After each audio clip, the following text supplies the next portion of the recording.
Assalamu alaikum, Dr. Khalida Adi, consultant of regenerative and biological medicine at European Wellness Villa Medica Bangladesh Premier Center. কেমন আছেন সবাই? আশা করি ভালো আছেন। আজকে আসলে সরি আমি বোধহয় 15 মিনিট লেটে লাইভে আসলাম, যদিও আমাদের লাইভটা অনেক আগেই প্রিশিডিউল করা ছিল যে আমরা 3টা থেকে শুরু করব, তারপর আমরা 15 মিনিটস লেট। এনিওয়েজ আমরা তাহলে ডিরেক্টলি টপিকে চলে যাই।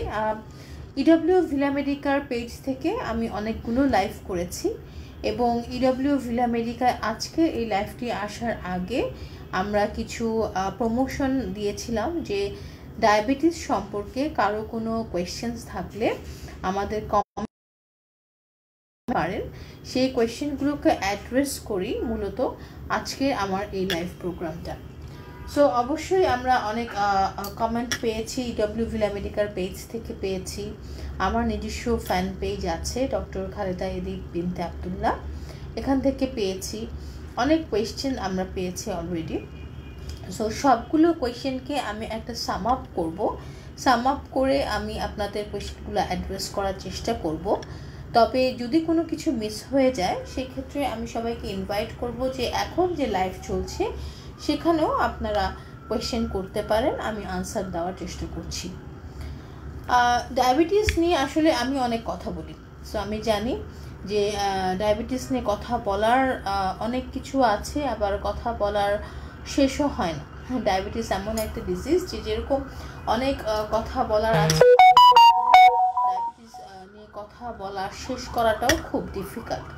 সো বারবার আমি আপনাদের সামনে আসি ডায়াবেটিস সম্পর্কে আপনাদেরকে অ্যাওয়্যার করার জন্য, treatment plan, advance treatment plan, treatment plan কেমন আছে এগুলো সব কিছু আলোচনা করার জন্য।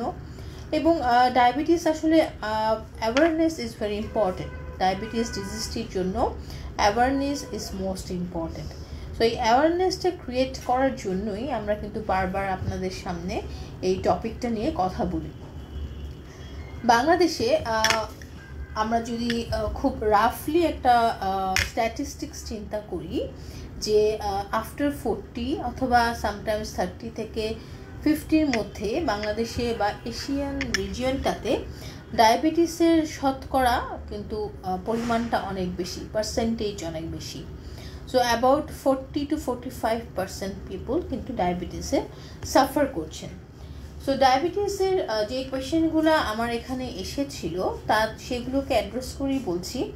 অনেকে কোয়েশ্চেন করেছেন যে বিভিন্ন ধরনের ডায়াবেটিস আছে, সো আসলে কোন ধরনের ডায়াবেটিসের জন্য কী রকম ট্রিটমেন্ট এবং কোন ধরনের ডায়াবেটিসের জন্য কী ধরনের সিমটমস, কিভাবে বুঝবেন যে আমার কোন ধরনের ডায়াবেটিস হয়েছে, অনেকগুলো কোয়েশ্চেনকে অ্যাড্রেস করে আমি আনসারটি করছি। মূলত ডায়াবেটিসকে আমরা মেজর ক্লাসিফিকেশন করতে পারি 4টি ভাগে: type 1 diabetes, type 2 diabetes, gestational diabetes and pre diabetic condition. So type 1 ডায়াবেটিসটি খুবই রেয়ার। টোটাল যে ডায়াবেটিসের শতকরা আছে বাংলাদেশে অথবা ওয়ার্ল্ডে, তার মধ্যে মাত্র 2% পিপল টাইপ 1 ডায়াবেটিসে সাফার করছেন। Type 2 diabetes is the most common diabetes এবং এটাতেই বহুত মানুষ ভুগছেন টাইপ 2 ডায়াবেটিসে এবং এখান থেকে অনেক সাফারিংস আসছে। টাইপ 2 ডায়াবেটিস কন্ট্রোলের না থাকলে সবচেয়ে বেশি যেটা আশঙ্কার বিষয় সেটি হচ্ছে যে টাইপ 2 ডায়াবেটিস যদি কন্ট্রোলে না থাকে বিভিন্ন ধরনের কমপ্লিকেশন অ্যারাইজ করে। সো টাইপ 2 ডায়াবেটিস থেকে ক্রনিক কিডনি ডিজিজ হতে পারে এবং সেখান থেকে কিডনি ফেইলিয়ার হতে পারে। টাইপ 2 ডায়াবেটিস থেকে অপটিক নিউরোপ্যাথি বা ভিজুয়ালিটি, আই ভিশন সেটা কমে আসতে পারে এবং অনেক সময় দেখা যায় যে হিমোরেজও হয় চোখের ভেতরে। সো আবার টাইপ 2 ডায়াবেটিস থেকে হার্ট ফেইলিয়ারের পসিবিলিটিস অথবা হার্ট অ্যাটাকের পসিবিলিটিস অনেক থাকে। টাইপ 2 ডায়াবেটিসে যেটা হয় একটা হরমোনাল ইমব্যালেন্স হয়, মেটাবলিজম রিলেটেড ইস্যুস হয়, সেখানেও প্রবলেম হয়। ওয়েট ম্যানেজমেন্টেও অনেক সময় টাইপ 2 ডায়াবেটিসের পেশেন্টের ওয়েট অনেক গেইন করে। সেন্ট্রাল অবেসিটি যেটি আসলে হার্ট অ্যাটাকের জন্য খুবই একটা বড় রিস্ক ফ্যাক্টর। সো টাইপ 2 ডায়াবেটিসের কমপ্লিকেশনস আসলে বলে শেষ করা যায় না। খুব বেশি দিন ধরে থাকলে দেখা যায় যে যে মেমোরি লস জিনিসগুলো আমরা যেটাকে বলি নিউরোপ্যাথি ডেভেলপ করে, মেমোরি লসের সাথে টিংলিং সেন্সেশন, হাতে অনেক সময় দেখা যায় যে এক ধরনের জ্বালা পোড়া বার্নিং টিংলিং সেন্সেশন, এই জিনিসগুলো কিন্তু টাইপ 2 ডায়াবেটিসে খুবই কমন, এবং এগুলো থেকেই আসলে পেশেন্ট অনেক বেশি সাফার করে। সো এটা ছিল টাইপ 2 ডায়াবেটিসের symptoms and consequence and complication. আরেকটি যেটি ডায়াবেটিস যেটা বললাম যে টাইপ 1 ডায়াবেটিস, এটা mainly auto immune disease. So type 1 ডায়াবেটিসের জন্য আসলে কোনো কিছুকে দায়ী করা যায় না। সাধারণত অটো ইমিউন সিস্টেমটা যাদের ভালো থাকে না তাদের এই টাইপ 1 ডায়াবেটিসটা হয়, যেখানে আসলে প্যানক্রিয়াসের যে সেলসগুলো বিটা সেল প্রোডাকশনের জন্য রেসপন্সিবল, সেই সেলসগুলো অটোমেটিক্যালি ডিস্ট্রয় হতে থাকে। সো এই জন্য আসলে টাইপ 1 ডায়াবেটিসে এখনও খুব বেশি কিছু করার না থাকলেও, আবার কিছুদিন আগেও যেটা করার ছিল না এখন অনেক কিছুই করার আছে। তো টাইপ 1 ডায়াবেটিস, টাইপ 2 ডায়াবেটিস এই দুটোই সাধারণত সবচেয়ে বেশি চর্চা হয়, কিন্তু আমাদের আরেকটা জিনিস মনে রাখতে হবে খুব কমন মহিলাদের জন্য, সেটা হচ্ছে gestational diabetes. So gestational diabetes সাধারণত প্রেগনেন্সির সময় ডেভেলপ করে, সাধারণত প্রেগনেন্সির 3rd or 4 মানে 2nd ট্রাইমাস্টার থেকে জেস্টেশনাল ডায়াবেটিসটা সাধারণত ডেভেলপ করে, এবং এই জেস্টেশনাল ডায়াবেটিস ম্যাক্সিমাম ক্ষেত্রে দেখা যায় যে ডেলিভারির পরে এটা আসলে আস্তে আস্তে রিজলভ হয়ে যায়, বাট অনেক ক্ষেত্রে কিন্তু জেস্টেশনাল ডায়াবেটিসও পরবর্তীতে টাইপ 2 ডায়াবেটিসে কনভার্ট হয়ে যায়। তো জেস্টেশনাল ডায়াবেটিসটাকেও আমাদেরকে অনেক গুরুত্ব দিয়ে এটাকে ম্যানেজমেন্ট করতে হবে এবং প্রিভেনশন নিতে হবে যেন এটি টাইপ 2 ডায়াবেটিসে কনভার্ট না হয়। নাম্বার 4 যেটা বলছিলাম, pre diabetic condition. So pre diabetic condition সেটা হচ্ছে যে একটা মানুষের এখনও ডায়াবেটিস আমরা ওভাবে ডায়াগনোসিস করতে পারছি না, হয়তো বা আমাদের যে ডায়াগনস্টিক টুলগুলো আছে সেগুলোতে একদম ছকে মিলে যাচ্ছে না, বা ওভাবে আমরা অ্যাপ্রোপ্রিয়েট ডায়াগনোসিস করতে পারছি না যে আসলেই সে ডায়াবেটিক কিনা, তার সুগার মেটাবলিজমে প্রবলেম আছে কিনা। কিন্তু অন এভারেজ দেখা যায় যে সাধারণত যখন একটা নর্মাল মানুষের সুগার মেটাবলিজম যেটা হওয়া উচিত তাদের একটু স্লো হয়, অথবা তাদের যে ব্লাড প্যারামিটারগুলো আছে সেগুলো খুব বর্ডার লাইনে থাকে। সো এই ধরনের পেশেন্টদের একটা খুবই মানে পসিবিলিটিস যে তারা হয়তো বা ইন ফিউচার টাইপ 2 ডায়াবেটিসে রূপান্তরিত হবে। সো অবশ্যই সেই ক্ষেত্রে আমাদের আগে থেকে প্রিভেনশন নিতে হবে। একটি কোয়েশ্চেন নিয়ে নিচ্ছি, could you tell about sugar tolerance test, how efficient it is to detect diabetic or pre-diabetic patient? Sugar tolerance test বলতে যদি আপনি 2 hours after গ্লুকোজ অথবা 2 hours after breakfast whatever it is এই টেস্টটা বুঝিয়ে থাকেন, sugar tolerance test is very good for specially pre diabetic patients and diabetes পেশেন্টদের জন্য এটি খুবই ভালো একটি ডিটেক্টর অথবা parameter. But still advance medical science আসলে ডায়াবেটিস ডিটেক্ট করে হিমোগ্লোবিন A1C দেখি, যেটা হচ্ছে 3 মাসের গড়। So fasting blood sugar, hemoglobin A1C এবং ফাস্টিং ইনসুলিন, এই 3টি প্যারামিটার দিয়ে সাধারণত অ্যাডভান্স মেডিসিন অথবা অ্যাডভান্স টেকনোলজি ডায়াবেটিসটি কনফার্মেটরি ডায়াগনোসিস করে। So 2 hours after glucose is good for pre diabetic condition, but যদি একটি প্রপার ডায়াবেটিস আছে কিনা এই ডায়াগনোসিসে যেতে হয়, fasting blood sugar, hemoglobin A1C and fasting insulin is very important. আশা করি উত্তরটা পেয়েছেন। ওকে, সো যেটি বলছিলাম যে প্রি ডায়াবেটিক কন্ডিশন, এই 4টি ডায়াবেটিস কন্ডিশনে আসলে সবগুলো ডায়াবেটিসের সিমটমস কিন্তু মোর অর লেস সেম থাকে, তবে টাইপ 1 ডায়াবেটিসটা সাধারণত আমরা 20-এর নিচে যেসব রোগীরা আসলে এই ডায়াবেটিসের সিমটমসগুলোতে সাফার করে তারা যদি 20-এর নিচে হয় তখন আমরা আসলে চিন্তা করি যে তার টাইপ 1 ডায়াবেটিস হতে পারে। তারপরে যখন সে কনসালটেন্টের কাছে আসেন তখন আমরা আমাদের যে স্পেসিফিক ডায়াগনস্টিক টুল আছে আমরা বুঝতে পারি যে এটা টাইপ 1 না টাইপ 2, সেটা আমরা ইউজ করি। সো টাইপ 1, টাইপ 2 অথবা জেস্টেশনাল ডায়াবেটিস বা প্রি ডায়াবেটিক, সব প্রি ডায়াবেটিকে হয়তো সিমটমসগুলো একটু কম থাকে, বাট টাইপ 1 টাইপ 2তে অলমোস্ট সেম কিছু কমন কিছু সিমটমস থাকে, যেগুলো দেখে আসলে যেগুলো যদি কারোর মধ্যে দেখা দেয় তখন আর দেরি না করে সাথে সাথে ডক্টরের শরণাপন্ন হওয়া উচিত। তার মধ্যে খুব কমন কিছু সিমটমস ডায়াবেটিসের, সেটি হচ্ছে ফ্রিকোয়েন্সি অফ মিকচুরেশন। সাধারণত রাতের বেলা পেশেন্টরা কমপ্লেইন করে রাতে ঘুম ভেঙে যায় বারবার ওয়াশরুমে যাওয়ার জন্য। সো যে ব্লাডারের যে আর্জেন্সিটা এটা খুব তাড়াতাড়ি চলে আসে। সো এটা হচ্ছে নাম্বার 1, যেটাকে আমরা বলি ইনক্রিজ ফ্রিকোয়েন্সি অফ মিকচুরেশন। একটু কোয়েশ্চেন নিয়ে নিচ্ছি। বাসায় টেস্ট করার পর আমার 7.2 আছে, খাওয়ার পূর্বে আপু অ্যাডভাইস করেন please. Okay, so before your meal 7.2, so which meal? I need to know যে এটা কি breakfast or dinner or lunch.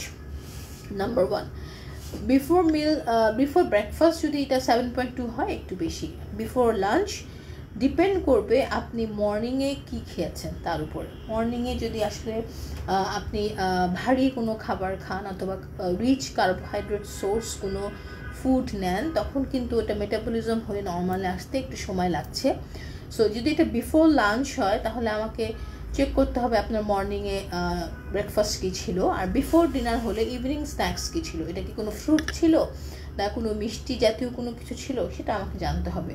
তবে যদি আপনি বাসায় একটা আইডিয়া পেতে চান যে আপনার ডায়াবেটিস আছে কি না, ইট ইজ বেস্ট যে আপনি সকালে আর্লি মর্নিংয়ে বিফোর ব্রেকফাস্ট আপনার ব্লাড সুগারটা চেক করে নেবেন।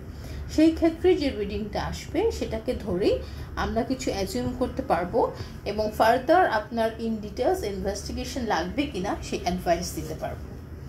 ওকে, উনি কোয়েশ্চেন করেছেন বিফোর ব্রেকফাস্ট, আনসার করেছেন বিফোর ব্রেকফাস্ট, মানে বিফোর ব্রেকফাস্টের আগে ওনার 7.2 ছিল। So if it is 7.2 before breakfast, definitely এটা নর্মাল রেঞ্জের চেয়ে বেশি এবং অবশ্যই আপনার উচিত ডক্টরের শরণাপন্ন হয়ে প্রপার ল্যাবে before fasting blood sugar, hemoglobin A1C এবং ফাস্টিং ইনসুলিন, এই 3টে টেস্ট করিয়ে নেওয়া। যদি এটা বিফোর ব্রেকফাস্ট হয়ে থাকে তাহলে একটু বেশি, আর বিফোর ব্রেকফাস্ট আমরা সাধারণত 5.9 পর্যন্ত অ্যাকসেপ্ট করি। So if it is 7.2 it is more. So definitely আপনার ডিটেলস ইনভেস্টিগেশনে যাওয়া উচিত। ওকে, সো আলোচনায় ফিরে আসছি যে আমরা ডায়াবেটিসের সিমটমস নিয়ে কথা বলছিলাম। যদি ডায়াবেটিসের সিমটমস দেখা দেয়, আসলে কী ধরনের সিমটমস, সেটা হচ্ছে ফ্রিকোয়েন্সি অফ মিকচুরেশন, একটু আগে বললাম। আরেকটা যেটা খুব কমন সেটা হচ্ছে যে যেটা হয় একটা উইকনেস, ল্যাথার্জিক, কাজের প্রতি লেস কনসেন্ট্রেশন, জেনারেলাইজ ফ্যাটিক, এই জিনিসগুলো কিন্তু পেশেন্টদের ফিল হয় হঠাৎ করে। যারা হয়তো বা একটা সময় খুব অ্যাক্টিভ ছিলেন তাদের অল অন এ সাডেন এই প্রবলেমগুলো হঠাৎ করে ফেস করা শুরু করেন, বা কোনো কাজ করতে গেলে টায়ার্ড হয়ে যাওয়া, বা সবসময় একটা শরীরের মধ্যে দুর্বলতা, ফ্যাটিকনেস, কাজের প্রতি একটু অনীহা, এই ধরনের প্রবলেমগুলো কিন্তু ডায়াবেটিস পেশেন্টরা বাড়িতে এগুলো খুব অ্যাওয়ারনেস কিছু সাইন অ্যান্ড সিমটমস যেগুলো আপনারা নিজেরাই বুঝতে পারবেন এবং নিজেরাই এটাকে সর্ট আউট করতে পারবেন। সো নাম্বার 3 হচ্ছে weight loss. So maximum diabetic পেশেন্টদের আনট্রিটেড অবস্থায় যদি দীর্ঘদিন থাকে এবং ধরা না পড়ে যে তার ডায়াবেটিস আছে, তাহলে তার দেখা যায় যে ওয়েট লস হওয়া শুরু হয়। Unexpected weight loss, unexplained weight loss, মানে আপনার হয়তো বা রেগুলার যে খাদ্যাভ্যাস সেখান থেকে খুব বেশি কম খাচ্ছেন না বা খুব বেশি এক্সারসাইজ করছেন না, তেমন কিছুই লাইফস্টাইলে পরিবর্তন আসেনি, স্টিল আপনার ওজনটা কমা শুরু করেছে। সো এই ক্ষেত্রে একটু কন্ট্রোভার্সি আছে, কিছু ওবেস পেশেন্টদেরও কিন্তু আমরা ডায়াবেটিস পাই, কিন্তু যখন এটা আসলে প্রাইমারি অবস্থা সিলেক্ট হয় তখন আসলে অবেস থাকে, কিন্তু যখন ট্রিটমেন্ট না পায়, নন ট্রিটেড অবস্থা থাকে, তখন কিন্তু স্লোলি মাসেল ওয়েস্টিং শুরু হয়। সো সেই ক্ষেত্রে unexplained weight loss and other symptoms. একটু কোয়েশ্চেন নিয়ে নিচ্ছি। Suddenly my sugar level went up to 24. Okay, I'm COVID positive. Okay, so যদি আপনার মিস্টার মোশাররফ হোসেন চৌধুরী কোয়েশ্চেন করেছেন, যদি আপনার আগে কখনো ব্লাড সুগার কোনো কারণে বেড়ে না থাকে, কোভিড পজিটিভ হওয়ার পরে বা কোভিডের সময় আপনার যদি হঠাৎ করে ব্লাড সুগার রাইজ আপ হয়, তাহলে এখানে অনেকগুলো ফ্যাক্টরস কাজ করে। নাম্বার ওয়ান, যে কোভিডের সময় আমরা সাধারণত একটু বেশি ফুড নিই।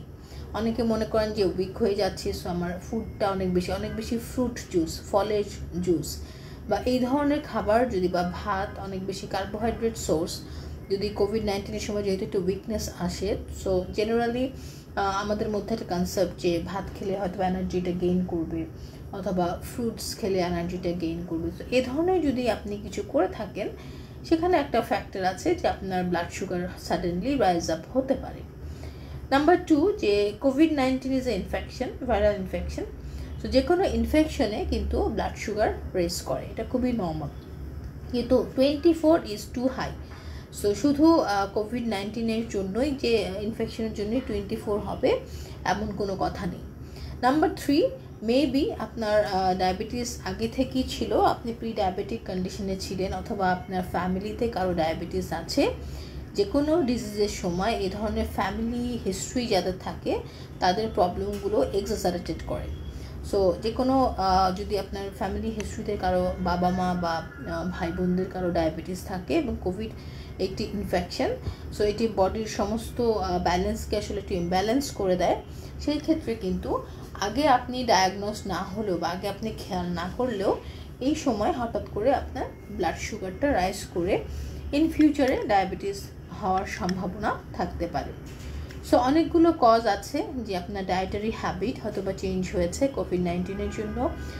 নাম্বার টু, আরেকটা যেটা আমি ভুলে গিয়েছিলাম, যে যদি আপনি রেগুলার একটা সাধারণত অ্যাক্টিভিটিসের মধ্যে থাকেন, সেই অ্যাক্টিভিটিসটা হঠাৎ বন্ধ হয়ে গেছে, সেই কারণেও ব্লাড সুগারটা বাড়তে পারে। নাম্বার থ্রি, কোভিড-19 একটা ভাইরাল ইনফেকশন, সেখান থেকেও যে কোনো একটা ইনফেকশন হলে বডিতে সমস্ত ইমব্যালেন্স, হরমোনাল ব্যালেন্সগুলো আর থাকে না, সেখানেও হতে পারে।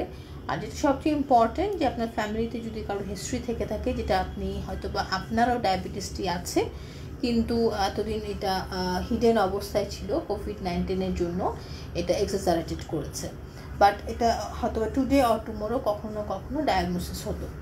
সো এই কয়েকটা কারণ আপনি প্লিজ একটু সর্ট আউট করেন যে এই কয়েকটা কারণের মধ্যে কোনোটা আপনার সাথে যাচ্ছে কিনা। যদি যেয়ে থাকে তাহলে সেই কারণেই আপনার ডায়াবেটিসটা বা ব্লাড সুগারটা হঠাৎ রাইজ করেছে। ওকে, সো একজন কোয়েশ্চেন করেছেন, can you say how we can reverse insulin resistance diabetes?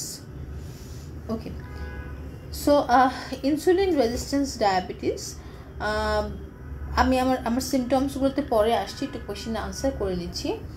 So insulin resistance type 1, type 2 সব ধরনের ডায়াবেটিসে কিন্তু ইনসুলিন রেজিস্ট্যান্স। টাইপ 1-এ যেটা হয় যে প্যানক্রিয়াসের যে বিটা সেলসগুলো থাকে যারা ইনসুলিন প্রোডাকশন করে, সেখানেই আসলে প্রবলেম, রাইট? সো প্যানক্রিয়াসের সেলগুলো একের পর এক ডিস্ট্রয় হতে থাকে, সো ইনসুলিন প্রোডাকশন হয় না। সেগুলোকে আমরা ইনসুলিন ডিপেন্ডেন্ট ডায়াবেটিসও বলি। যে এইসব রোগীদের ক্ষেত্রে হয়তো বা কখনোই ইনসুলিন ছাড়া ভালো থাকা সম্ভব নয়, কারণ তাদের বডির নর্মাল যে ফেনোমেনা যেটা ইনসুলিন প্রোডাকশন করবে সেটাই থাকে না। So this is also insulin resistance. Insulin production কম এবং প্রোডাকশন যতটুকু হচ্ছে অতটুকু ব্লাড সুগারকে ডিটেক্ট করে সেলের মধ্যে ঢুকাতে পারছে না, সো এটাও insulin resistance.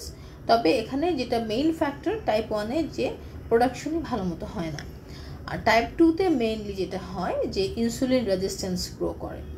So insulin resistance কেন গ্রো করে, এটা কিন্তু খুবই একটা কমন কোয়েশ্চেন যে আমাদের বডিতে ইনসুলিন রেজিস্ট্যান্স কেন গ্রো করে।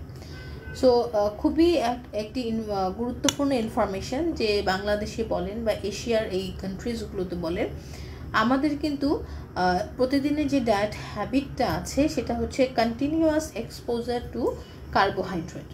শর্করা জাতীয় খাবারের প্রতি আমাদের এক্সপোজারটা অনেক বেশি অন্যান্য দেশের বা ইউরোপিয়ান কান্ট্রিজগুলোর তুলনায়। বিকজ আমাদের বাংলাদেশের কথাই যদি ধরি, মেইন ফুড সোর্স হচ্ছে ভাত।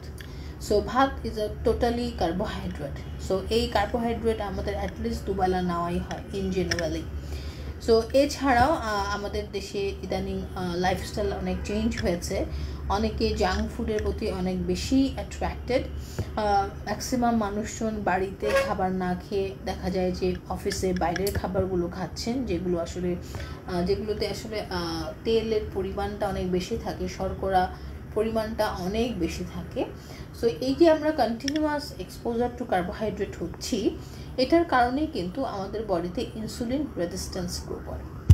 সো ইনসুলিন রেজিস্ট্যান্স যখন গ্রো করে তখন আমাদের চেষ্টা থাকে ইনসুলিন রেজিস্ট্যান্সটাকে কমিয়ে ইনসুলিন সেন্সিটিভিটিটাকে বাড়িয়ে দেওয়া। এটা সম্ভব। সো আমি এই মুহূর্তে যেখান থেকে আপনাদের সাথে লাইভ করছি, ইউরোপিয়ান ওয়েলনেস ভিলা মেডিকা, এটি একটি জার্মানি ফ্র্যাঞ্চাইজি, যেটি 1963 থেকে প্র্যাকটিস করছে অন রিজেনারেটিভ মেডিসিন এবং চেষ্টা করছে এই ধরনের প্রবলেম যেগুলো একটা সময় সম্ভব ছিল না সেগুলোকে অ্যাড্রেস করে কিছুটা হলেও বা অনেকখানি হলেও রিভার্স করে নিয়ে আসা। তার মধ্যে ইনসুলিন রেজিস্ট্যান্স অন্যতম। সো যেসব ডায়াবেটিক পেশেন্টদের ইনসুলিন রেজিস্ট্যান্স গ্রো করেছে, আমরা কিছু বায়োলজিক্যাল প্রোডাক্ট ইউজ করছি, সেই প্রোডাক্টগুলোর মাধ্যমে আমরা ইনসুলিন সেন্সিটিভিটি বাড়িয়ে দিচ্ছি। সো ইনসুলিন সেন্সিটিভিটি যদি বেড়ে যায় তখন অটোমেটিক্যালি ইনসুলিন রেজিস্ট্যান্স রিভার্স হয়। So definitely insulin resistance reverse করা এই মুহূর্তে সম্ভব এবং অ্যাডভান্স মেডিকেল সায়েন্স এটার উপরেই কাজ করছে। সো একটা কোয়েশ্চেন নিয়ে নিচ্ছি। A person with COVID positive and pre-diabetic, can he take metformin for a month to reduce sudden blood sugar? Right now, if unable to maintain ketogenic diet because of COVID. Yes, of course. Metformin নিয়ে আসলে অনেক ধরনের controversy আছে, but এখনও কোনোটা establish নয়। So আমি যে জায়গাটায় একটু এনশিওর করে নেব যে যাদের ক্রনিক কিডনি ডিজিজ আছে তাদের ক্ষেত্রে মেটফর্মিন খাওয়ার বিষয়ে আমাদেরকে একটু সচেতনতা অবলম্বন করতে হবে। কিন্তু তাছাড়া যদি ক্রনিক কিডনি ডিজিজ না থাকে সেক্ষেত্রে একজন কোভিড-19 পেশেন্ট 1 মাসের জন্য কিছুদিনের জন্য মেটফর্মিন খেতে পারেন। কিন্তু আমাদের আসলে যে কোনো মেডিসিন প্রেসক্রাইব করার আগে তার লাইফস্টাইল, তার ফুড হ্যাবিট এগুলো যদি চেঞ্জ করে ব্লাড সুগার কন্ট্রোল করা সম্ভব তাহলে সেগুলো করাটাই better rather than adding any new medicine. So metformin আসলে সিকেডি পেশেন্টদেরকে কখন দেওয়া যায় না, আগে আমাদের ধারণা ছিল সাধারণত ক্রিয়েটিনিন লেভেল 2 এর উপরে বা 2.4 এর উপরে গেলে আমরা মেটফর্মিনটা একটু রেস্ট্রিক্টেড করে দিই।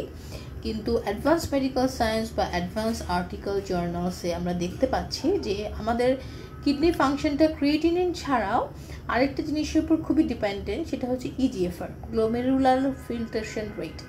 গ্লোমেরুলার ফিল্ট্রেশন রেটটার উপরে কিডনি ফাংশনটা অনেকখানি ডিপেন্ড করে। সো গ্লোমেরুলার ফিল্ট্রেশন রেট যদি 30-এর উপরে থাকে, 30%-এর উপরে থাকে, সেই ক্ষেত্রে মেটফর্মিনটা আমরা সেফলি ইউজ করতে পারি। তবে যদি এটা 30%-এর নিচে থাকে তখন অবশ্যই মেটফর্মিন ইউজ করার ক্ষেত্রে আমাদের সাবধানতা এবং রিস্ক বেনিফিট রেশিওটা বুঝে মেটফর্মিনটা ইউজ করতে হবে।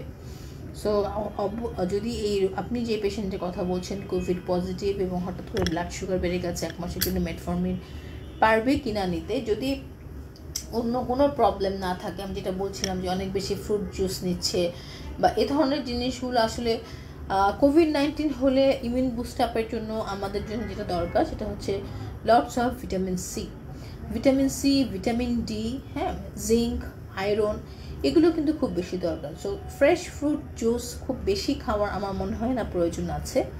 And on the other hand, যে আমাদের বাজারে সাধারণত 2 ধরনের ফ্রুটস পাওয়া যায়, ম্যাক্সিমামে কিন্তু অ্যাডাল্টারেটেড ফুড। সো এখানে কালারিং এজেন্ট থাকে, এখানে রাইপ আপের জন্য বা পাকিয়ে দেওয়ার জন্য অনেক ধরনের জিনিস ইউজ করা হয়, which is toxins for your health. So কোনো কিছুই অতিরিক্ত ভালো না, এই জন্য যতটুকু প্রয়োজন অতটুকু নেওয়া হলে খুব সম্ভবত ব্লাড সুগার বাড়ার কথা না। ওকে, কথা বলছিলাম সিমটমস নিয়ে, ডায়াবেটিসের যে সিমটমসগুলো, যে আনএক্সপ্লেইনড ওয়েট লস পর্যন্ত বলেছি। এছাড়াও যেটা হয় যে অনেকের খুব থার্স্টি ফিলিংস হয়, হ্যাঁ, গলা শুকিয়ে যায়, জিহ্বা শুকিয়ে যায়, এগুলো ডায়াবেটিস পেশেন্টদের খুবই কমন সিমটমস। আর খুবই কমন কিছু প্রবলেমস, যে সবসময় বলেন যে আমার আসলে গলা শুকিয়ে যাচ্ছে বা অতিরিক্ত পানি পিপাসা পাচ্ছে। সো এই ধরনের প্রবলেমও যদি হয় তখনও কিন্তু আমরা অ্যাজিউম করি যে তার ডায়াবেটিস হবার প্রবণতা আছে। সো এইসব ক্ষেত্রে এছাড়াও ডায়াবেটিস পেশেন্ট আরেকটা ইম্পর্টেন্ট, যে স্লিপ প্যাটার্নটা কিন্তু চেঞ্জ হয়। সো স্লিপিংটা কিন্তু ভালো হয় না, বা আগে একটা মানুষ যেভাবে ঘুমাতেন সেই ঘুমের প্যাটার্নটাও কিন্তু চেঞ্জ হয়। সো এছাড়া যদি আরেকটু ক্রনিক চিন্তা করি, যে অনেক দিন ধরে ডায়াবেটিস আছে কিন্তু আর ডায়াগনোসিস হয়নি, তারা অনেক সময় অনেক পেশেন্ট আমাদের কাছে কমপ্লেন নিয়ে আসে যে হঠাৎ করে মানে হি ডাজন্ট নো যে তার ডায়াবেটিস আছে, he or she doesn't know, কিন্তু তার কিছু সিমটমস, যে আমার হাত পা জ্বালাপোড়া করে, রাতের বেলা অনেক পা জ্বালাপোড়া করে, বিছানায় পা রাখতে পারি না, তো পা অনেক সময় পানি দিয়ে ভিজিয়ে রাখতে হয়, বা এরকম ওয়াটার দিতে হয়, ওয়াটার সোপ টাওয়েল দিয়ে, মাথা অনেক বেশি বার্ন জ্বালাপোড়া করে, এরকম কিছু এইটিপিক্যাল ঠিক না, এগুলো ডায়াবেটিসের সিমটমস, কিন্তু এগুলো একটু লেট সিমটমস। কিন্তু যারা আসলে নিজেদের প্রতি অতটুকু খেয়ালই না, তারা যখন আর্লি আসলে ডায়াগনোসিসটা করতে পারেন না, তারা কিন্তু একটু লেট প্রেজেন্টেশন নিয়ে আসে, আমরা এগুলোকে বলি লেট প্রেজেন্টেশন। সো এই ক্ষেত্রেও আমরা অবশ্যই যখন পেশেন্ট এ ধরনের কোনো কমপ্লেইন নিয়ে আসে, মোস্ট অফ দেম তাদের ধারণা থাকে যে তাদের কোনো ভিটামিনের অভাব আছে বডিতে, সেখান থেকে এই জিনিসগুলো হচ্ছে। এবং উইদাউট এনি প্রেসক্রিপশন আর এনিথিং তারা লটস অফ মাল্টিভিটামিন নিজেরাই নিয়ে থাকে, ভিটামিন বি কমপ্লেক্স আর ভিটামিন ডি হোয়াটএভার, কিন্তু এটা আসলে একদমই করা উচিত নয়। এটা অবশ্যই একটি alarming symptoms for diabetes. So diabetes যদি আগে ডায়াগনোস না থাকে, তারপর যদি এই ধরনের সিমটমসগুলো থাকে, তাহলে আসলে দেরি না করে সাথে সাথেই চলে আসা উচিত, কনসালটেন্ট নেওয়া উচিত, এবং কনসালটেশনের মাধ্যমে সম্ভব এটাকে প্রপার ডায়াগনোসিস করা। সো সিমটমসগুলো নিয়ে আমরা কথা বললাম কেন হয় টাইপ 2 ডায়াবেটিস। মেনলি দুটো কারণে, একটা হচ্ছে ইনসুলিন রেজিস্ট্যান্স, সেটা এতক্ষণ আলোচনা করলাম, এবং আরেকটি হচ্ছে যে এজিং প্রসেস। সো এটা কিন্তু খুব ইম্পর্টেন্ট। সো এটা আমাদের অনেকেরই মাথায় থাকে না, কিন্তু এটা মনে রাখতে হবে যে প্রত্যেকটা হিউম্যান বিং আফটার 25 বছরের পর থেকে প্রত্যেকটা হিউম্যান বিং কিন্তু এজিং প্রসেসের মধ্য দিয়ে যায়। এজিং প্রসেসটা আসলে সবাই আমরা আমাদের যে আউটার লুক সেটা থেকে দেখি যে অনেকের রিঙ্কলস পড়ে, হ্যাঁ, অনেকের দেখা যায় যে স্কিনটা ভালো থাকছে না। সো এই ধরনের প্রবলেমগুলো, চোখের নিচে একটু কালো হয়ে যাওয়া, তো এগুলো আসলে এক্সটার্নাল প্রেজেন্টেশন অফ এজিংয়ের বাইরের দিকের প্রেজেন্টেশন, কিন্তু ইন্টারনাল প্রেজেন্টেশনটা কিন্তু আমরা কেউ লক্ষ্য করি না। বাট এটা মনে রাখতে হবে যে 25-এর পর থেকে প্রত্যেকটা মানুষের যতগুলো অর্গ্যানস আছে, ভাইটাল অর্গ্যানস বলুন আর মাইনর অর্গ্যানস বলুন, যতগুলোই আছে সবগুলোই কিন্তু এজিং প্রসেসে চলে যায়। So ageing in a sense যে কোনো একটা জিনিস কন্টিনিউয়াস আপনার বডিতে ফাংশন করছে, সেটা হতে পারে লিভার, হতে পারে হার্ট, হতে পারে কিডনি, কন্টিনিউয়াস ফাংশন করছে। সো এই ফাংশন করতে করতে ওরাও কিন্তু একটা সময় টায়ার্ড হয়। আমরা যেরকম সারাদিন অফিসে কাজ করলে টায়ার্ড হই এবং ঘুমিয়ে যাই, সেরকম কিন্তু আমাদের যে অর্গানসগুলো আছে সেগুলোর ক্ষেত্রেও কিন্তু একই জিনিস প্রযোজ্য, যে আসলেই অর্গানগুলো টায়ার্ড হয়ে যায়, এবং অর্গানগুলো যখন টায়ার্ড হয়ে যায় তখন কিন্তু তাদের ফাংশনটা কমে আসে। খুবই সিম্পল, আমরা যখন কাজ করতে করতে টায়ার্ড হয়ে যাই, আমাদের অ্যাক্টিভিটি বা আমাদের প্রোডাক্টিভিটি কমে যায়, সেরকম অর্গানের ফাংশনগুলো কমে যায়। সো এই অর্গানগুলোকে আসলে প্রপার রেস্ট দিতে হবে। দ্যাটস ওয়াই একটি proper sleep is very important. কারণ 24 ঘন্টার মধ্যে আপনি যদি 20 ঘন্টাই সজাগ থাকেন, আপনার অর্গানকে আপনি রেস্ট দিচ্ছেন না। যতক্ষণ আপনি সজাগ ততক্ষণ তারা কোনো না কোনো কাজ করছে। সো এই জন্য অ্যাটলিস্ট 6 to 8 আওয়ার্সের একটা স্লিপ, যেটা আপনার অর্গানগুলোকে রেস্ট দিবে, যেটা বাহ্যিকভাবে আপনারও প্রয়োজন। সারাদিন কাজ করার পরে পরের দিনের প্রোডাক্টিভিটি এনশিওর করার জন্য daily 6 to 8 hours sound sleep, তেমনি আপনার অভ্যন্তরীণ অর্গানগুলোরও প্রয়োজন। তো যদি এই জিনিসগুলো ঠিক মতো না হয়, তখনই কিন্তু অর্গানগুলোর এজিং প্রসেসটা খুব দ্রুত হয়ে যায়। আরেকটা কারণে অর্গানগুলো এজিং প্রসেস দ্রুত হয়, সেটা হচ্ছে যে আমাদের লাইফস্টাইল মধ্যে ঘুমটা চলে আসছে, ডায়েটারি মডিফিকেশন যদি না থাকে। সো আমাদের ডায়েটে যদি প্রচুর টক্সিন রিলেটেড ফুড আমরা কনজিউম করি, তাহলেও কিন্তু আমাদের অর্গানগুলোর মধ্যে অনেক টক্সিনস বা দূষিত পদার্থ জমা হয়ে যায়, এবং যখন জমা হয়ে যায় তখন কিন্তু সেখানেও অর্গানগুলোর ফাংশনগুলো ব্যাহত হয় এবং এজিং প্রসেসটা খুব তাড়াতাড়ি শুরু হয়। সো এগুলো কিন্তু খুব ইম্পর্টেন্ট। সো একটা আমি স্কিন দিয়েও এক্সাম্পল দিতে পারি, যে আপনি যদি কন্টিনিউয়াস মেকআপ করেন প্রতিদিন, সো একটা সময় কিন্তু আপনি আবার রেস্ট দেন স্কিনকে, রাইট? যে আমি টানা 10 দিন মেকআপ করেছি, আজকে 3টা মেকআপ ছাড়া থাকছি, স্কিনটাকে ফ্রেশ করছি, ক্লিন করছি, আমরা ফেশিয়াল করছি, আমরা স্কিন ক্লিনজিং করছি, বিভিন্ন ধরনের জিনিস আমরা ইউজ করছি যেগুলো আমাদের স্কিনের যে ডেব্রিস সেলসগুলো, যে মরে যাওয়া কোষগুলোকে বের করে নিয়ে আসার জন্য, নিউ সেল গ্রো করার জন্য স্পেস করে দিচ্ছি। এই জিনিসটা কিন্তু আমরা বডির অভ্যন্তরীণ অর্গানের জন্য ভাবে চিন্তা করি না, যে ওদেরও কিন্তু এটা প্রয়োজন, তাদেরও একটা ক্লিনজিং, ডিটক্সিফিকেশন, একটা স্পেস দেওয়া টু রিগ্রোথ অর রিজেনারেট, এই জিনিসগুলো কিন্তু প্রয়োজন। সো এই অর্গানগুলো যখন এজিং হয়ে যায় এবং আমরা এগুলো টেক কেয়ার করি না, তখনই কিন্তু অর্গানের ফাংশনগুলো কমে যায়। ঠিক ডায়াবেটিসের জন্য একই জিনিস প্রযোজ্য। প্যানক্রিয়াস যখন কন্টিনিউয়াস ইনসুলিন প্রোডাকশন করছে, প্যানক্রিয়াসের বিটা সেল, এবং আপনি কন্টিনিউয়াস কার্বোহাইড্রেট এক্সপোজার দিয়ে ইনসুলিন প্রোডাকশনকে স্টিমুলেট করছেন, তখন কিন্তু একটা সময় আপনাকে রেস্ট দিতে হবে, এবং প্যানক্রিয়াসের যেন ইনসুলিন প্রোডাকশনের জন্য একটা গ্যাপ দিতে হবে এই সময়টা। কারণ আপনি যখনই কোনো খাবার খাচ্ছেন, সেটা হতে পারে কার্বোহাইড্রেট, হতে পারে যে কোনো ধরনের খাবার যেখানে বিন্দুমাত্র কার্বোহাইড্রেটের সোর্স আছে, সাথে সাথে কিন্তু ইনসুলিন সিক্রেট করছে প্যানক্রিয়াস। সো আপনি কখন রেস্ট দিচ্ছেন? ডেফিনেটলি যখন আপনি ঘুমাচ্ছেন, তখন আপনার খাওয়াটা বন্ধ হচ্ছে, তখন সে রেস্ট পাচ্ছে। সো এই রেস্টটা যদি প্রপারলি না হয়, তখন আস্তে আস্তে যেটা হয়, প্যানক্রিয়াসের সেলগুলো এজিং হয়ে যায়। এজিং হয়ে গেলে তারা আর আগের মতো ইনসুলিন প্রোডাকশন করতে পারে না, এবং যখন তারা ইনসুলিন প্রোডাকশন করতে পারে না, তখনই দেখা যায় যে ব্লাড সুগারটা হাই হয়ে যাচ্ছে। সো যতটুকু একটা তো কারণ ইনসুলিন রেজিস্ট্যান্স গ্রো করে, এটা তো হতেই পারে, সেটা বয়সের জন্য হতে পারে, অতিরিক্ত কনজিউম অফ কার্বোহাইড্রেট হতে পারে, অথবা ফ্যামিলি হিস্ট্রি থেকে হতে পারে, এটা একটা কারণ। আরেকটা কারণ হচ্ছে যে প্রপারলি এজিং প্রসেসের জন্য প্যানক্রিয়াসের সেলগুলো ঠিকমতো ইনসুলিন প্রোডাকশন করতে পারছে না। সো এই জিনিসগুলো আসলে কতটা জরুরি আমাদের জানা। কেন আমি এতগুলো ইনফরমেশন দিলাম? বিকজ এই প্যাথোজেনেসিস অফ ডিজিজ, এটা যদি কোনো রোগী না জানে, তাহলে কিন্তু একটা রোগী বুঝতে পারবে না যে তার ডিজিজ ট্রিটমেন্টে একজন ডাক্তারের যতটুকু ভূমিকা, একজন রোগীর ঠিক ততটুকুই ভূমিকা। একজন ডাক্তার আমরা যারা আছি, কনসালটেন্ট শুধু প্রেসক্রিপশন করে দিই অথবা কিছু ট্রিটমেন্ট দিয়ে দিই ফর আ সার্টেন পিরিয়ড, কিন্তু ইন লং রান পেশেন্টটা কীভাবে ভালো থাকবে, এটা কিন্তু একটা পেশেন্টের জানাটা খুবই জরুরি।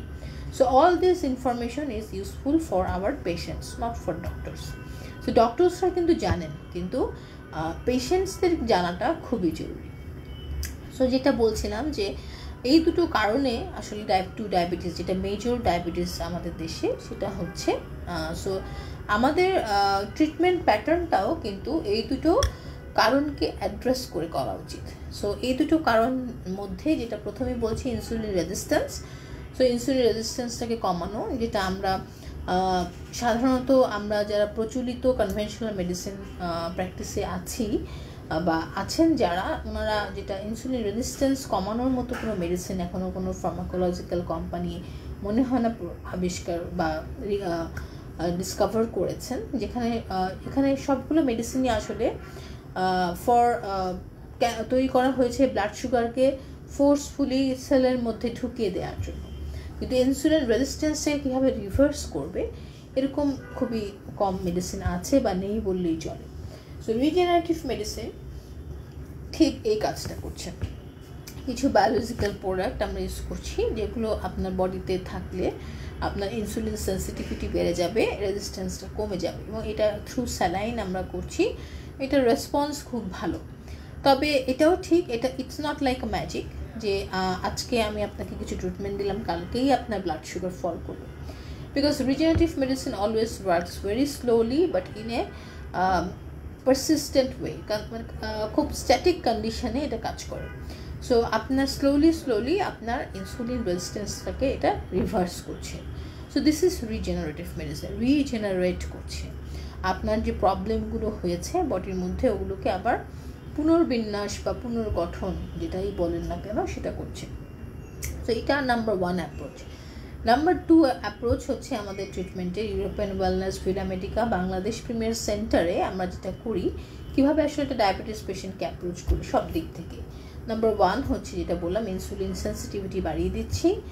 নাম্বার 2 হচ্ছে যে কোনো কারণেই আপনার প্যানক্রিয়াসের যে সেলগুলো থেকে ঠিকমতো ইনসুলিন সিক্রেট হতে পারছে না, এজিং হয়ে গেছে, সে অর্গান স্পেসিফিক কিছু সেল আমরা জার্মানি ল্যাবে কালচার করছি, এবং এগুলো ফ্রেশ স্টেম সেল, যেগুলো দিয়ে আমরা আসলে আপনার প্যানক্রিয়াসের যেই ডিস্ট্রয়েড অথবা ডিজিজড সেলগুলো আছে, নন ফাংশনিং সেলগুলো আছে, ওগুলোকে রিপেয়ার অ্যান্ড রিজুভিনেট করছি। So these are very unique আমার কাছে মনে হয়। সো ডায়াবেটিস পেশেন্টদেরকে এভাবে ট্রিট করলে, যদি একদম রুট কজ ধরে ট্রিট করা যায়, তাহলে আসলে diabetes control is not a very challenging. So এটা হচ্ছে নাম্বার 2 অ্যাপ্রোচ। নাম্বার 3 অ্যাপ্রোচ, একটু কোয়েশ্চেন নিয়ে নেই। What should be done to prevent diabetes? Do you have any treatment which can play a role to prevent diabetes? Okay, definitely ডায়াবেটিসের পুরো ব্যাপারটাই আসলে প্রিভেনশনের মধ্য দিয়ে যায়। সো ডায়াবেটিস প্রিভেন্ট করার জন্য আগে আমাদের জেনে নিতে হবে আপনি কতটুকু ডায়াবেটিসের রিস্কে আছেন। সেজন্য আমার একটি প্রপার ক্লিনিক্যাল হিস্ট্রি লাগবে। লাইক আপনার ফ্যামিলিতে যদি কোনো ডায়াবেটিস পজিটিভ পেশেন্ট থাকে, সেক্ষেত্রে আপনার রিস্কটা বেশি। আপনার ডায়েট মডিফিকেশানে যদি বা ডায়েটারি স্টাইলে যদি অনেক বেশি কার্বস থাকে, সেক্ষেত্রে আপনার ডায়াবেটিস হবার পসিবিলিটিস বেশি। আপনার লাইফস্টাইলে যদি কোনো রেগুলার এক্সারসাইজ বা এ ধরনের কোনো কিছু না থাকে, অ্যাক্টিভিটিস, শুধুই ডেস্ক জব থাকে, সেই ক্ষেত্রে আপনার ডায়াবেটিস হবার পসিবিলিটিস বেশি। সো আমরা যদি আগে রিস্ক ফ্যাক্টরগুলো আইডেন্টিফাই করতে পারি, সো প্রিভেন্ট করাটা কিন্তু খুবই সহজ। সো ফ্যামিলি হিস্ট্রি প্রিভেন্ট করার কিছুই নেই, যেহেতু আপনার ফ্যামিলিতে আছে, আপনার হতে পারে, সেটার পার্সেন্টেজ বা পসিবিলিটিস খুব ক্ষুদ্র, এবং হওয়ার সম্ভাবনা থাকলেও আপনি যদি আদার রিস্ক ফ্যাক্টরগুলোকে মডিফাই করে ফেলেন, তাহলে সেটা না হওয়ার পসিবিলিটিসই বেশি। আদার ফ্যাক্টরসের মধ্যে যেটা বললাম, যে আপনি যদি অনেক বেশি কার্বোহাইড্রেট আপনার ডায়েটে থাকে, সেটাকে কমিয়ে দেওয়া। আপনার যদি কোনো অ্যাক্টিভিটিস না থাকে, ডেইলি এক্সারসাইজ বা এই ধরনের কোনো অ্যাক্টিভিটিস না থাকে, সেটাকে বাড়িয়ে দেওয়া। আপনার স্লিপিং প্যাটার্ন যদি ভালো না থাকে, সেটাকে ইমপ্রুভ করা। এবং last but not the least, যদি আপনার বডিতে টক্সিনস অথবা হেভি মেটালস অ্যাকুমুলেশন থাকে, সেগুলোকে ডিটক্সিফিকেশন করা। So these are the way how to prevent diabetes. Even though if you have family history থাকলেও, আপনি এই পদ্ধতি বা এই প্রিভেনশনগুলো নেওয়ার মাধ্যমে আপনার ডায়াবেটিসকে কন্ট্রোল অথবা প্রিভেন্ট করতে পারবেন।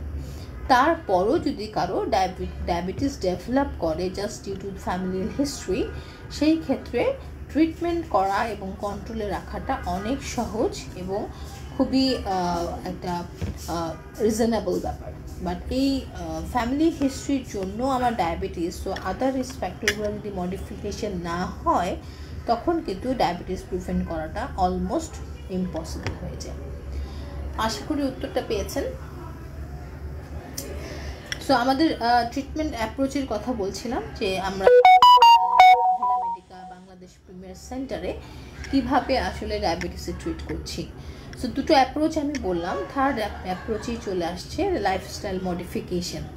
সো এই ভেরি ভেরি ভেরি ইম্পর্টেন্ট, যেখানে আমি একটু আগেই একজন দর্শকের কোয়েশ্চেনকে অ্যাড্রেস করছিলাম, যে লাইফস্টাইল মডিফিকেশনের মধ্যে অনেক কিছু পড়ে। নাম্বার 1 এক্সারসাইজ, নাম্বার রেগুলার একটি জাস্ট নট নেসেসারিলি যে কোনো ইন্ডিকেশন না থাকলে খুব হেভি এক্সারসাইজ প্রতিদিন করতে হবে, বাট একটা minimum 30 to 40 minutes plain walk, যেখানে আপনার ব্লাড সার্কুলেশনটা মেনটেন হবে, মেটাবলিজমটা ভালো হবে, very important. Your sleeping pattern, এটাও খুবই ইম্পর্টেন্ট, যে রাতের ঘুমটা সঠিকভাবে সঠিক সময় পরিমাণ মতো হওয়া উচিত। সো এই জিনিসটা যদি না হয়, তখন যেটা হয় যে আমাদের রাতে আসলে ঘুমের জন্য রেসপন্সিবল কিছু হরমোন সিক্রেট হয় এবং বডির কে রেস্ট দেওয়ার জন্য কিছু হরমোন সিক্রেট হওয়া বন্ধ হয়ে যায়। তো ওই সময় যদি আমরা কোনো অ্যাক্টিভিটিস করি, তাহলে এটার এগেনস্টে চলে যায়, এবং যখন এগেনস্টে চলে যায় তখনই কিন্তু আমরা বিভিন্ন ধরনের ডিজিজের মধ্যে দিয়ে যাই। তার মধ্যে একটি অন্যতম হচ্ছে ডায়াবেটিস। সো ডায়াবেটিসে অবশ্যই আপনার ঘুমের প্যাটার্নটা ঠিক রাখাটা খুবই জরুরি। তো আমাদের এখানে সেন্টারে আমরা কাউন্সেলিং তো অবশ্যই করছি, তারপরও যদি কারো ঘুমের কোনো প্রবলেম থেকে থাকে, যেই কারণে ডায়াবেটিস কন্ট্রোল হচ্ছে না, এখানে আমরা সেই ট্রিটমেন্ট দিচ্ছি। সো ঘুমের ট্রিটমেন্ট কি, সবারই মনে হবে যে it's a sleeping pill, not at all. সবসময় স্লিপিং পিল বা সবসময় medicine is not the only solution. So sleeping pill আসলে কি, ঘুমের জন্য যে মেলাটোনিন সাপ্লিমেন্ট নিচ্ছেন আপনি। সো মেলাটোনিনটাকে আপনি ফার্মাকোলজিক্যাল ফর্মে ফর্মুলেটেড করে আপনি ট্যাবলেট হিসাবে নিচ্ছেন, একটি নির্দিষ্ট সময় সে আপনার বডিতে সেটা মেনটেন হচ্ছে মেলাটোনিন হরমোনটা, এবং ওই সময়টুকু আপনি ঘুমাচ্ছেন, সে ফর 6 ঘন্টা বা 8 ঘন্টা, দেন আপনি জেগে যাচ্ছেন এবং পরদিন আবার আপনার ওটা প্রয়োজন হচ্ছে, বিকজ আপনার বডি ঘুমের জন্য মেলাটোনিন হরমোন সিক্রেশনের জন্য যে স্টিমুলেশন দরকার সেটা আপনি দিচ্ছেন না। আপনি স্লিপিং পিল দিয়ে ফোর্সফুলি ঘুমাচ্ছেন এবং নেক্সট ডেতে আবার এই স্লিপিং পিল আপনাকে ফোর্স করছে to take another dose. So definitely it is not a good solution. খুব অ্যাকুইট কোনো প্রবলেম থাকলে, যে ঘুম হচ্ছেই না বা ঘুমাতেই হবে, রেস্টলেস কন্ডিশন, সেসব ক্ষেত্রে অবশ্যই স্লিপিং পিল দেওয়া যেতে পারে, কিন্তু এটা রেগুলার হ্যাবিট হতে পারে না। সো রেগুলার আপনার ঘুমটাকে রেগুলার বেসিসে নিয়ে আসার জন্য আমাদের এখানে কিছু ডিভাইস আছে, কিছু ট্রিটমেন্ট আছে, যেটা আপনার গ্ল্যান্ডকে স্টিমুলেট করে পার্মানেন্টলি মেলাটোনিন সিক্রেশনটাকে ব্যালেন্স করবে, স্টিমুলেশন দিবে অটোমেটিক্যালি, যেন আপনার প্রপার টাইমে মেলাটোনিন সিক্রেশন হয় এবং আপনি ঘুমাতে পারেন। So this is biosleep wave modulator অথবা রাশা, এ ধরনের কিছু ট্রিটমেন্ট আমাদের আছে, যেখানে definitely without any sleeping pill আপনার ঘুমের একটি সুন্দর সমাধান হবে। সো দিস ইজ লাইফস্টাইল মডিফিকেশনের সেকেন্ড পয়েন্ট ছিল যে স্লিপটা অ্যাকুরেট হতে হবে। কোয়েশ্চেন নিয়ে নিচ্ছি, what are the symptoms of pre diabetes. এটা বোধহয় আমি প্রথমেই বলেছিলাম যে সমস্ত ডায়াবেটিসের সিমটমসগুলো অলমোস্ট সেম অর কমন, তবে প্রি ডায়াবেটিকের ক্ষেত্রে কেন আমরা প্রি ডায়াবেটিস বলছি, কারণ তার যখন ব্লাড সুগার আমরা চেক করছি বা হিমোগ্লোবিন A1C চেক করছি অথবা অন্য কোনো টুয়ার্ডস আফটার গ্লুকোজ চেক করছি, সেগুলো বর্ডার লাইনে থাকে, মানে যেটা হলে আমরা ডায়াবেটিস বলবো তার কিছু নিচে অথবা তার সমান, equal or less than. So এটা যদি হয়, এই প্যারামিটারটা দেখে আমরা, ব্লাড প্যারামিটার দেখে আমরা বুঝতে পারবো যে প্রি ডায়াবেটিক কন্ডিশন। বা যদি সিমটমসের কথা ক্লিনিক্যালি চিন্তা করি, সবগুলো ডায়াবেটিসের সিমটমস একই রকম থাকে। সো থার্স্টিনেস, টায়ার্ডনেস, ফ্রিকোয়েন্সি অফ মিকচুরেশন, এই জিনিসগুলোই থাকে। একটা ডায়াবেটিস পেশেন্টদের অনেক সময় সুইট ক্রেভিংও অনেক হয়, সো এটাও একটা লক্ষণ যে তার ডায়াবেটিস হওয়ার সম্ভাবনা আছে, সুইট ক্রেভিং। ওকে, সো আশা করি উত্তরটা পেয়েছেন। সো এরপরে আমি আমাদের ট্রিটমেন্ট অ্যাপ্রোচ নিয়ে কথা বলছিলাম, যে লাইফস্টাইল মডিফিকেশনের মধ্যে আসলে exercise, proper sleep is very important. এরপরে আমি যেটাতে আসবো সেটা হচ্ছে আমাদের ফুড হ্যাবিট। সো এটা লাইফস্টাইল মডিফিকেশনের মধ্যেও আমরা ফেলতে পারি, অথবা ডায়েটারি অ্যাপ্রোচ, একটা ডিফারেন্ট অ্যাপ্রোচ, সেখানেও ফেলতে পারি। যে ফুড হ্যাবিটে আসলে আমরা ডায়েটের, what is diet for diabetes, অনেকেই কোশ্চেন করে ডায়াবেটিস জন্য ডায়েট কি, ভাত কম খাবো, সুগার কম খাবো, is that all? No, it's not all thing. যে ডায়াবেটিস থাকলে আমি শুধু কার্বস কম নিব, সুগার কম নিব, মাছ মাংস বেশি করে নিব, জাস্ট এতটুকুই কিন্তু ডায়াবেটিসের ডায়েট না। ডায়াবেটিসের জন্য আমাদের বডিতে অনেক ধরনের এসেনশিয়াল মাইক্রোনিউট্রিয়েন্টস আর মিনারেলস ডেফিসিয়েন্সি হয়ে যায়, এবং ডায়াবেটিস মেনলি মেটাবলিক ডিসঅর্ডার, যেটা আমি সবসময় বলি যে ডায়াবেটিস কোনো স্বতন্ত্র ডিজিজ না, এটি একটি মেটাবলিক সিনড্রোম। সো আপনার মেটাবলিজমে কোনো প্রবলেম থাকলেই কিন্তু আলটিমেটলি ডায়াবেটিসটা হচ্ছে। সো মেটাবলিজমের জন্য আমাদের বডিতে অনেক trace elements, micronutrients, vitamins, minerals essential. So metabolism যদি প্রপারলি না হয় তখন কিন্তু ডায়াবেটিস হওয়ার প্রবণতা অনেক বেশি থাকে, অথবা ডায়াবেটিস যাদের হয়েছে তাদের ধরেই না হয় যে তাদের মেটাবলিজম ভালো না। সো শুধুমাত্র ডায়াবেটিক ডায়েট বলতে আমরা কার্বস কম নেব, সুগার কম নেব, মাছ প্রোটিন বেশি খাবো, নট অল।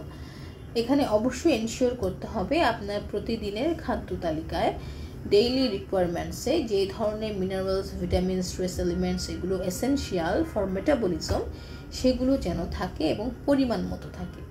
সো আমাদের এখানে ডায়েটারি অ্যাপ্রোচটা ঠিক এভাবেই করা হয় যে আপনি অবশ্যই আপনার কার্বসের সোর্স নর্মালের চেয়ে একটু কমাতে হবে অ্যাকুইট কন্ডিশনে, but after treatment and everything যখন আপনি একটি সিস্টেমের মধ্যে চলে আসবে ডেফিনেটলি তখন আমরা একটা মেনটেনেন্স ডায়েট দিই। এই মেনটেনেন্স ডায়েটটাকেই আমি বেশি ইম্পর্টেন্স দিই rather than any kind of crash diet, keto diet আর ইন্টারমিটেন্ট ফাস্টিং। সো এই ডায়েটগুলো এসেনশিয়াল ইন ইন্ডিভিজুয়াল কেসেস। কিছু কিছু পেশেন্ট অনেক বেশি অবেজ থাকেন, যদি তাদের আদার কোনো কমপ্লিকেশনস না থাকে সেই সায়েন্টিফিক ওয়েগুলো চিন্তা করে আমরা এই ডায়েটগুলো অ্যাডভাইস করি। কিন্তু একটা পেশেন্টের অথবা যে কোনো একটা সুস্থ মানুষের সারা জীবন ভালো থাকার জন্য, অথবা যে কোনো একটা disease person, not only diabetes, তাদের সারা জীবন ভালো থাকার জন্য যেই ডায়েটটা প্রয়োজন সেটা হচ্ছে একটি মেনটেন্যান্স ডায়েট। প্রপার প্রপোর্শনে, প্রপার অনুপাতে তাদের প্রত্যেক দিনের খাদ্য তালিকায় প্রত্যেকটি প্রয়োজনীয় জিনিস ডায়েট চার্টের মধ্যে রাখাটাই হচ্ছে I would say maintenance diet. একটু কোয়েশ্চেন নিয়ে দিচ্ছি, is there any connection between PCOS and diabetes or endometriosis and diabetes? Okay, very good question. PCOS and diabetes. Okay. What is PCOS? It's a polycystic ovarian disease. ফিমেলদের হয়, ফিমেলদের ওভারিতে যে সিস্টগুলো থাকে সেখানে যখন অনেকগুলো multiple cyst হয় ওভারিতে তখন আমরা বলছি অ্যাবনর্মাল সিস্ট, সেগুলোকে বলছি পলিসিস্টিক, অনেকগুলো cyst.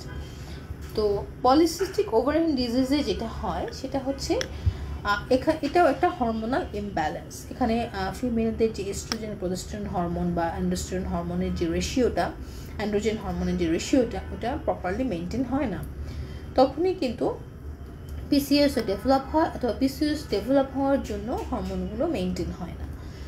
So both are connected to each other. এবং যখনই হরমোনগুলো ঠিকমতো মেনটেন হচ্ছে না, ইনসুলিন ইজ অলসো হরমোন যেটা ডায়াবেটিস কন্ট্রোল রাখার জন্য খুবই জরুরি।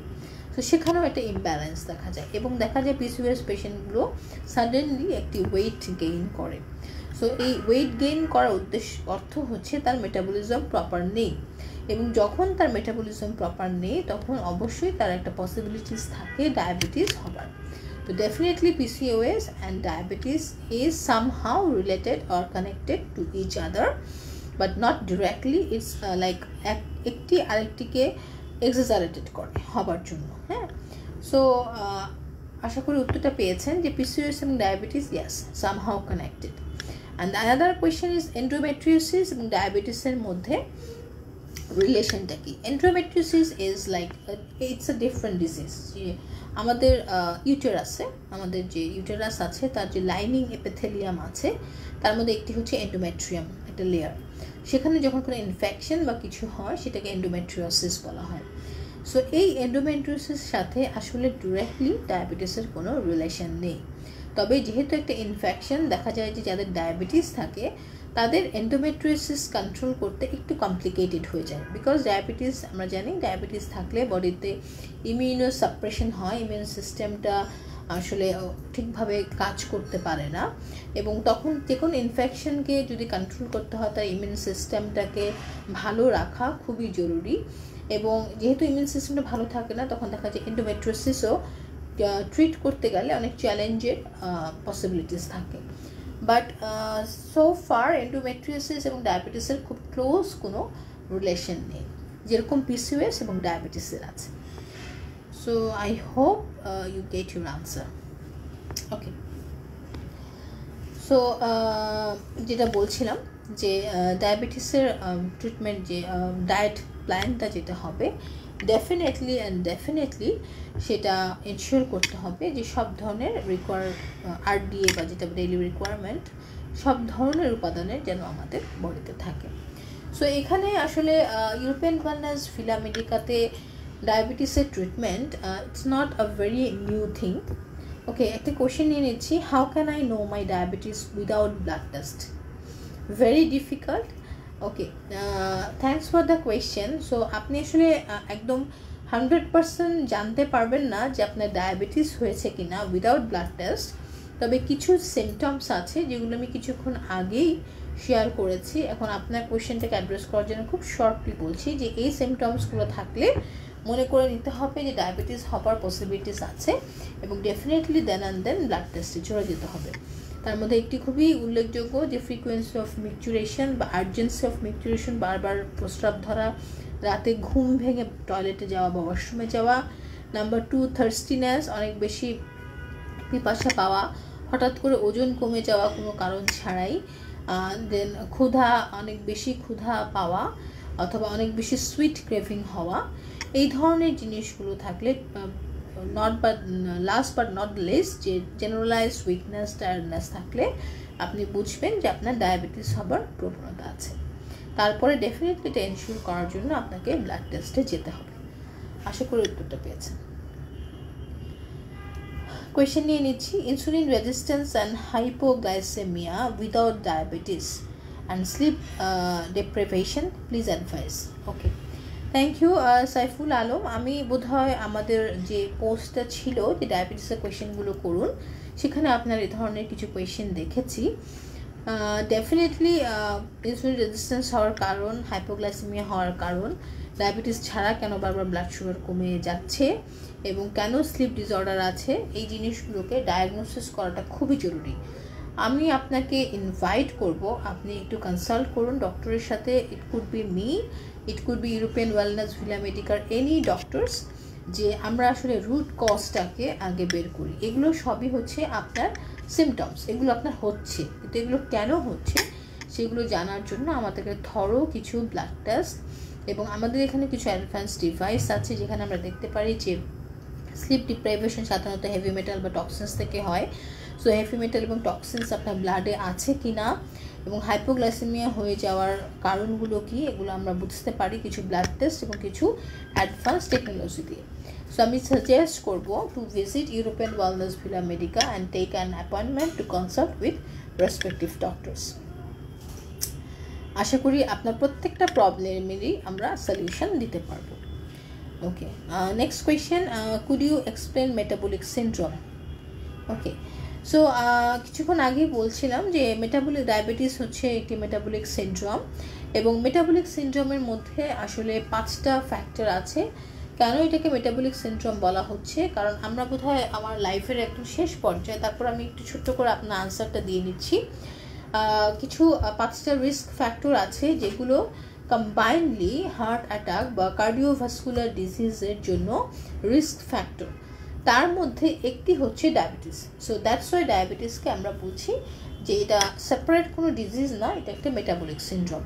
সো বাকি যে 4টা ফ্যাক্টর তার মধ্যে একটা হচ্ছে ডায়াবেটিস ছাড়া hypertension, increase central obesity. Central obesity বলতে যারা আমরা বলি যে আমাদের পেটে চর্বির পরিমাণ বেশি থাকলে সেন্ট্রাল অবেসিটি বলছি। নাম্বার 4 হচ্ছে ইনক্রিজ টিজি, যদি ব্লাডে ট্রাইগ্লিসারাইডের পরিমাণ বেশি থাকে, এবং হাইপারটেনশন। এই 5টা রিস্ক ফ্যাক্টর কম্বাইন্ডলি যদি কারো থাকে বা তার মধ্যে 3টাও থাকে তাহলে তাদের খুব বেশি possibilities for cardiovascular disease or any kind of heart disease. So heart ডিজিজের ischemic heart disease, so heart ডিজিজের রিস্ক ফ্যাক্টরগুলোকে একত্রে মেটাবলিক সিনড্রোম হিসাবে আইডেন্টিফাই করেছে মডার্ন সায়েন্স এবং একটি একটি করে এগুলো সবগুলোকেই অ্যাপ্রোচ করে হার্ট ডিজিজকে কমিয়ে আনার চেষ্টা করছে এবং তার মধ্যে অন্যতম হচ্ছে ডায়াবেটিস এবং that's why diabetes is a metabolic syndrome. I think you got your answer. Okay, so আমি একটু শর্ট করে দিলাম বিকজ আমি আমার লাইফের প্রায় শেষ পর্যায়ে আমি এতটুকুই বলবো যে ডায়াবেটিসের চিকিৎসা, ডায়াবেটিস একটি অনেক পুরানো ডিজিজ, অনেক পুরনো একটি অসুখ এবং এর চিকিৎসা বিভিন্নভাবে বিভিন্ন সময় বিভিন্ন উপায়ে কনভেনশনাল মেডিসিন করে আসছে, সফলতার সাথেই করে আসছে, কিন্তু কিছু কিছু ক্ষেত্রে বিফলতাও চলে আসছে। এবং ডায়াবেটিসের জন্য কন্টিনিউয়াস ইনসুলিন, তারপরে বিভিন্ন ধরনের মেডিসিন এগুলো নেওয়ার পরেও দেখা যাচ্ছে যে chronic kidney disease, chronic eye disease, liver disease, peripheral neuropathy, memory loss, এই প্রবলেমগুলো কিন্তু ওভারকাম করা যাচ্ছে না। সো এই জিনিসগুলোকে মাথায় রেখে রিজেনারেটিভ মেডিসিনের সূত্রপাত, যেটা মেডিসিনেরই একটি অ্যাডভান্স ব্রাঞ্চ। সো এখানে আমরা চেষ্টা করি, যেহেতু এগুলো সব ক্রনিক ডিজিজ, সো ক্রনিক ডিজিজগুলো সবসময় ডিজেনারেশন হয়, সো ক্ষয় হয়, অবক্ষয় হয়, তো সেগুলোকে আবার পুনর্বিন্যাস এবং পুনর্গঠন করে বডির যে ন্যাচারাল হিলিং প্রসেস আছে সেটিকে স্টিমুলেট করে যে কোনো ধরনের ক্রনিক ডিজিজ, স্পেশালি ডায়াবেটিস, আমরা কন্ট্রোল করছি এবং সফলতার সাথে করছি। ডেফিনেটলি সেখানে আপনাদের হেল্প খুবই এসেনশিয়াল। একা কোনো ডক্টরের পক্ষে কোনো ডিজিজ ট্রিটমেন্ট করা সম্ভব নয়, সেটা হতে পারে রিজেনারেটিভ, হতে পারে কনভেনশনাল, ডাজন্ট ম্যাটার, বাট অবশ্যই পেশেন্টের cooperation is very very important. So পেশেন্টের কাউন্সিলিং, এই ক্ষেত্রে ডক্টরদের যেটা করণীয় সেটা হচ্ছে পেশেন্টকে প্রপার কাউন্সিলিং করা, পেশেন্টের মধ্যে অ্যাওয়ারনেস গ্রো করা এবং পেশেন্টের মধ্যে এই আন্ডারস্ট্যান্ডিংটা দিয়ে দেওয়া যে ডায়াবেটিস যদি কিউরেবল নাও হয়, but it could be control and full লাইফে ডায়াবেটিসের যে কমপ্লিকেশন, সাধারণত খুব বেশি ব্লাড সুগার বেড়ে গেছে এই জন্য কিন্তু মর্টালিটি রেট বাড়ে না, মানুষের মৃত্যুর হার বাড়ে না, বাড়ে হচ্ছে কিডনি ফেলিয়ার থেকে, হার্ট ফেলিয়ার থেকে, লিভারের প্রবলেম থেকে। সো এই জিনিসগুলো যদি রিজেনারেটিভ মেডিসিনের মাধ্যমে আমরা প্রিভেন্ট করতে পারি, at the same time blood সুগারকেও কন্ট্রোল করতে পারি without insulin or with less medicine, definitely আমরা ডায়াবেটিসের একটি পার্মানেন্ট সলিউশন পাবো, বা পার্মানেন্ট কিউরেটিভ সলিউশন না হলেও কন্ট্রোল করার মতো সলিউশন পাবো। কোনো অসুস্থতাই যদি আসে, সর্বপ্রথম আমাকে বুঝে নিতে হবে যে এখানে যে কোনো ডিজিজ কন্ট্রোল করার জন্য medicine is not only the option. আপনার রিজেনারেট করতে হবে নিজের বডিকে, আপনার অর্গানগুলোকে নতুন করে সাজিয়ে তুলতে হবে, নতুন করে ফাংশনিং করতে হবে, রিফাংশনিং করতে হবে, সো দ্যাট মেডিসিন যত কম নেওয়া যায় অথবা নিজের ন্যাচারাল হিলিং পাওয়ারকে যতটুকু বাড়িয়ে ট্রিটমেন্ট করা যায়, it will be the best option. আমার মনে হয় আমার এই স্টেটমেন্টের সাথে আমার রোগীর সাথে সাথে আমার যে কলিগস ডক্টরসরাও আছেন তারাও একমত। কিন্তু যেহেতু আমাদের পেশেন্টদের মধ্যে অ্যাওয়ারনেসটা কম, যেহেতু আমাদের মেডিসিনের হেল্প নিতে হয়, সো আমি আমার এই লাইফের থ্রুতে একটা মেসেজই আমার ভিউয়ার্সকে দিতে চাই যে self awareness for any kind of disease is the best treatment. So I think আমি আমার লাইফটা আজকে এখানেই শেষ করছি। এরপরেও যদি কারো কোনো কোয়েশ্চেন থেকে থাকে আপনারা ইনবক্স করবেন, আমরা আনসার করব। ইউরোপিয়ান ওয়েলনেস ভিলা মেডিকায় যদি কেউ অ্যাপয়েন্টমেন্ট নিতে চান, প্লিজ কল করুন 0960-621-3232 এই নাম্বারে 925। সো লাইফ চলাকালীন সময় যদি কেউ অ্যাপয়েন্টমেন্ট নিয়ে থাকেন তাহলে আমরা কনসালটেশনটা ফ্রি করে দিব। যদি এটা আমার প্রথমে বলা উচিত ছিল, বাট আমি মনে হয় ক্যাপশনে এটা আছে, সো সবাই জানেন। তারপরে যদি আমরা রেগুলার চ্যানেল আইতে প্রোগ্রাম করছি এভরি অল্টারনেট ওয়েডনেসডেতে, আপনারা চোখ রাখতে পারেন ইউরোপিয়ান ওয়েলনেস ভিলা মেডিকা অথবা ইডব্লিউ ভিলা মেডিকা বাংলাদেশ আমাদের ফেসবুক পেজ, এখানে চোখ রাখুন। আমার পার্সোনাল ব্লগ সাইট আছে drkhaleda.blog.com, এখানেও আপনারা বিভিন্ন ডিজিজের প্যাথোজেনেসিস, কারণ কীভাবে কিওর হওয়া যায় এগুলো সম্পর্কে লেটেস্ট ইনফরমেশন পাবেন। টিল দেন সবাই ভালো থাকবেন, সুস্থ থাকবেন। আল্লাহ হাফেজ।